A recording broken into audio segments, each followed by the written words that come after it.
The Truth Can Get You Killed, a Paul Turner mystery. Author Mark Richard Zubro. Publisher St. Martin's Press, New York. Narrator Eric Aust.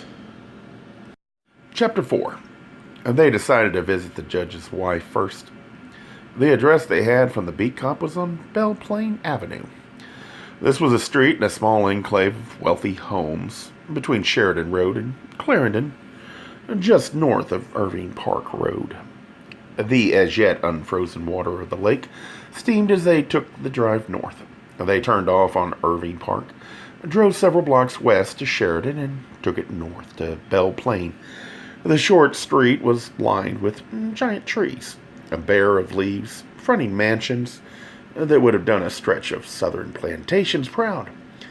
This was a bright spot of gentility in a neighborhood generously referred to as eclectic. In a few years, the surrounding area of the city might be totally gentrified, but for the moment it could have its dicier areas. They walked up to the two-story, red brick Regency house. The door was answered by a white-haired woman who looked, Turner guessed, to be in her late 50s. She wore gray pants and a pinstripe coat over her white blouse. Turner said, "Mrs. Meade?" "Yes." Turner introduced himself and Fenwick and showed his identification. "May we come in?" he asked. "We need to speak with you." "Is something wrong?"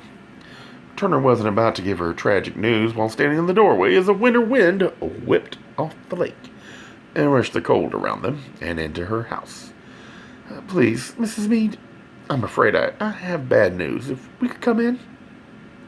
She looked from one to the other, frowned, then nodded, and held the door open for them to enter.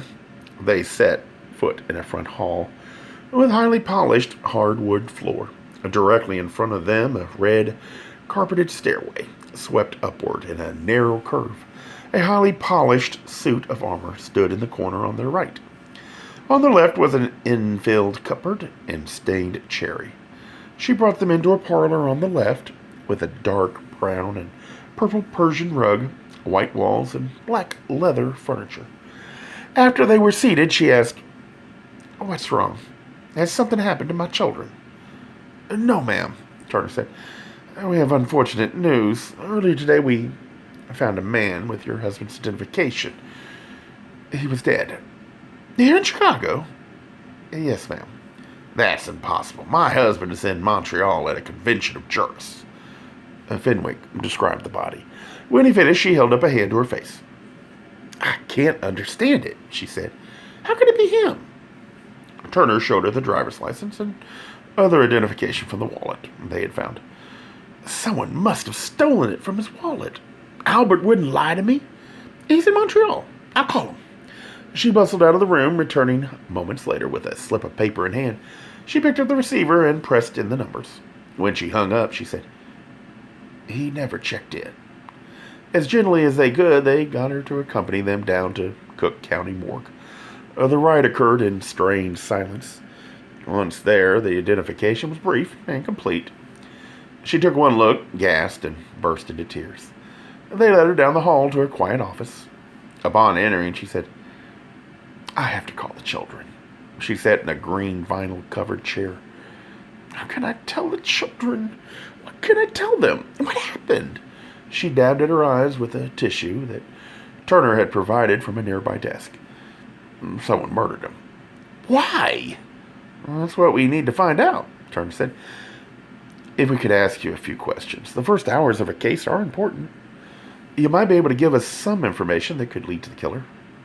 "I can't imagine I know anything. What happened to my husband? I don't know if I can talk." "Please, Mrs. Meade, if you'd make the attempt, we'll help you call your children or get someone to come down and assist you. But if you can answer a few questions, it might give us directions to pursue in the investigation." Her nod of acquiescence was more numb shock than aware willingness to help. "You said he was supposed to be in Montreal," Turner prompted. "Yes. He left yesterday for the convention. He was scheduled to return Sunday." "How was he planning to get there?" "He had a 7 o'clock flight out of O'Hare. He left Montreal and was leaving a day early so he could enjoy some of his favorite sights." Who took him to the airport? He rode the L. He always said it was silly to pay good money for a taxi or a limo or a waste of time fighting traffic. It's less than $2. The L takes you right to the terminal. I don't know why I care about that right now. I'm a wreck, and I'm confused and I'm frightened. Why are you frightened? Fenwick asked. Because now I'm alone. A general round of throat clearing and pausing occurred before Fenwick asked the next question. You didn't see him get on the plane? He went by himself. How'd you know he was in Montreal? When he's on a business trip, he usually calls when he gets in, but there were delays in Montreal. He called me from the airport here for a while. He thought he might have to wait until tomorrow for a flight. He got the last one out. He wouldn't get into Montreal until after 2 in the morning, so he said he would call today. He never did. Did he have any unusual problems recently? Any sign of tension? No, nothing. We'd had a good Christmas with the children. He said it was silly to go north in winter for a convention, but he was looking forward to it. He would see lots of old friends. It was a convention on international law. It was something he loved. Did he receive any threats recently? Have any disagreements with people he worked with? Any fights? Criminals he put in jail, threatening him? No, nothing like that. Certainly nothing he told me about. He would have told me. We were happily married. He confided in me. We used to get a few threats after his pro-life rulings a while back, but we have an answering service and our mail is screened. He hadn't received any threats in the past few years that I know about. Fights in the family or with coworkers. Nothing like that. We'll need to speak to your children. Mike, our son, went back to school early. He's just turned 22. Pam, our daughter, is on vacation in California. She's 26. They wrote down the address of the son and the name of the hotel the daughter was staying in. Where did you spend last night? Fenwick asked. I went out to a restaurant for an early dinner with some friends. They wanted me to go out to a party, but I came home early and read a book. She called a friend to meet her at her house when she arrived. They arranged for one of the local beat cops to take her home. Turner and Fenwick walked with her out to the police car. As Turner held the door for her, Fenwick said, If you think of anything, please call us. As she entered the car, she nodded distractedly at him. She tapped the young officer on the shoulder and murmured, Take me home, please.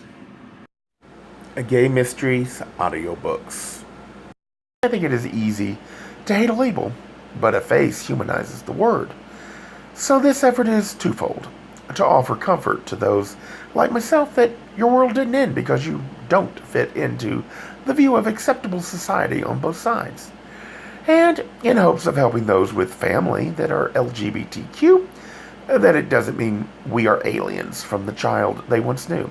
Reassure them so they can maybe be supportive at the same time, being true to their values.